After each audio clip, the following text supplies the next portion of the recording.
revue de presse. Bienvenue à la revue de presse spéciale sur ITFM Centre et Cam News 24. Le hebdomadaire Dicalo et Challenge Hebdo vous sont offerts par MBF Media Productions. Parcourons donc ces deux journaux de fond en comble. Le hebdomadaire Dicalo a la une journée pour célébrer la liberté, un état des lieux désastreux, le sombre bilan de la presse, journalistes clochardisés, censurés, emprisonnés et assassinés. Le quatrième pouvoir camerounais se porte très mal. À lire le dossier de la rédaction du hebdomadaire Dicalo dans ce journal. Poursuivons à la page 2 avec des morts pour la Russie, l'engrenage des Camerounais coincés dans le bourbier ukrainien. Nous faisons savoir dans les colonnes de Dicalo. Toujours avec Dicalo, conférence épiscopale nationale, nous sommes à la page 3. Monseigneur Andrew Kea reconduit à la présidence. L'archevêque de Bamenda a été reconduit à la tête de la conférence épiscopale nationale du Cameroun. C'est la principale résolution des assises de Yaoundé, nous fait savoir le hebdomadaire Dicalo. Toujours avec Dicalo, violation des libertés publiques au nom des troubles à l'ordre public.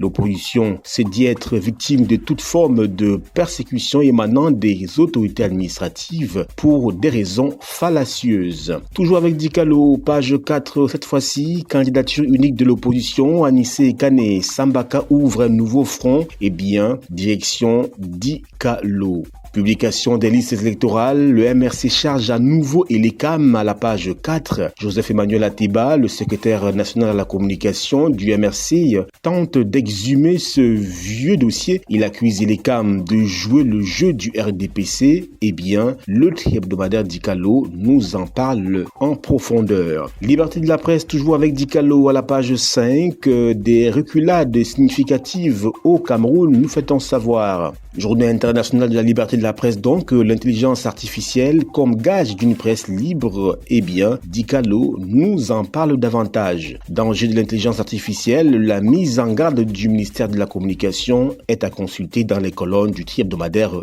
Dicalo. Intelligence artificielle donc, les hommes et les femmes de médias outillés à Kribi dans la région du sud, nous fait-on savoir. Du robinet à la bouteille, nous sommes à la page 8 du hebdomadaire Dicalo, la stratégie de Kamwatsa pour faciliter l'accès à l'eau potable. Kamwatsa, l'entreprise publique camerounaise en charge de la production et de la distribution d'eau potable, s'apprête à faire une entrée remarquable et remarquée sur le marché des eaux embouteillées. Le 30 avril 2025, son directeur général Blaise Moussa lance un appel à manifestation d'intérêt international pour sélectionner des entreprises capables de construire des lignes d'ultrafiltration et d'embouteillage dans plusieurs villes du pays. Dicalo nous en parle davantage sur cette initiative. Usine de bitume de Kribi, toujours avec Dicalo, l'État renouvelle son soutien de 161 milliards de francs CFA. Page 8 du hebdomadaire Dicalo. Campagne nationale ville propre, le ton de la campagne est donné pour 2025. Filière bois, une production en hausse malgré la pression fiscale. Tout ceci est à lire dans les colonnes du journal Dicalo. Toujours avec Dicalo. Covid-Gate au ministère Santé à la page 10, la Cour des comptes prononce ses sanctions. Ils sont reconnus coupables de faute de gestion et écopent des amendes allant de 1 à 3 millions de francs CFA. Eh bien, Dicalo nous en dit davantage. Lu ailleurs, toujours dans Dicalo, Akeremouna dénonce la nomination de Nathalie Moudiki à CSTAR. Santé publique, toujours avec Dicalo. Le ministre Manaouda Malachi, à la page 11, fait le bilan de la couverture santé universelle CSU à Douala. Surpopulation carcérale, le Cameroun enregistre de mauvais points, nous dit Dicalo à la page 11. Toujours avec Dicalo, feuilletons à présent la page internationale, direction le Gabon, où le nouveau président Brice Clotaire Oligui Nguema a été investi, nous fait-on savoir, avec justement ses missions. République démocratique du Congo, Kabila, le FCC dénonce une tentative de violation de la Constitution. Mali, manifestation contre la dissolution des partis politiques, nous dit Dicalo dans sa page internationale. Quittons le hebdomadaire Dicalo pour Challenge Hebdo. À la une, top départ à Yagua, 620 mètres ouverts à la circulation. Symbole de l'intégration sous-régionale, le pont sur le Logone a été inauguré hier par les premiers ministres du Cameroun et du Tchad. Des retombées socio-économiques très attendues aux pages 6 et 7 du journal Challenge Hebdo. Poursuivons avec Challenge Hebdo, nom de baptême, c'est le palais de verre Paul Biya. Nous sommes donc à la page 2. Effectivement, avec cette infrastructure inaugurée il y a quelques jours. Pourvu en cassation, la Cour suprême tranchera sur le cas de 23 partisans de Maurice Kamto.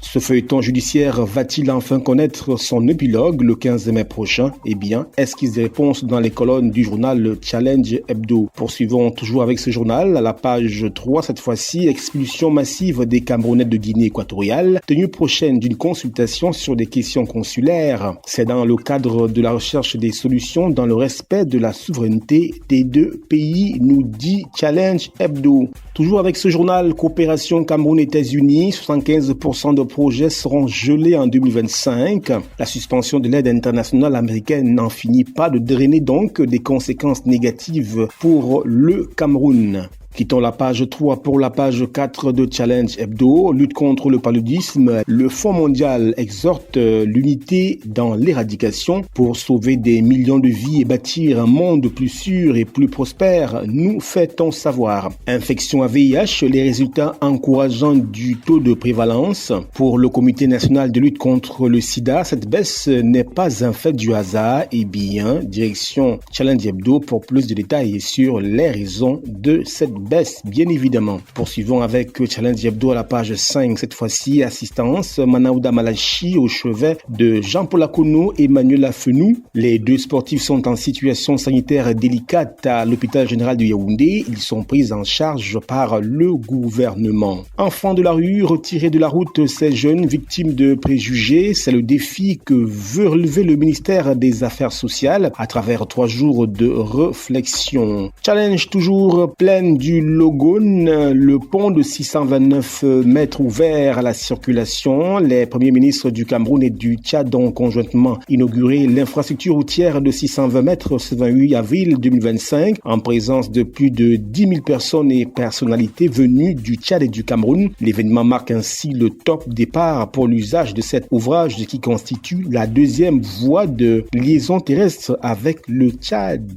nous dit Challenge Hebdo, qui pousse la réflexion plus loin et nous parle des retombées de ce pont.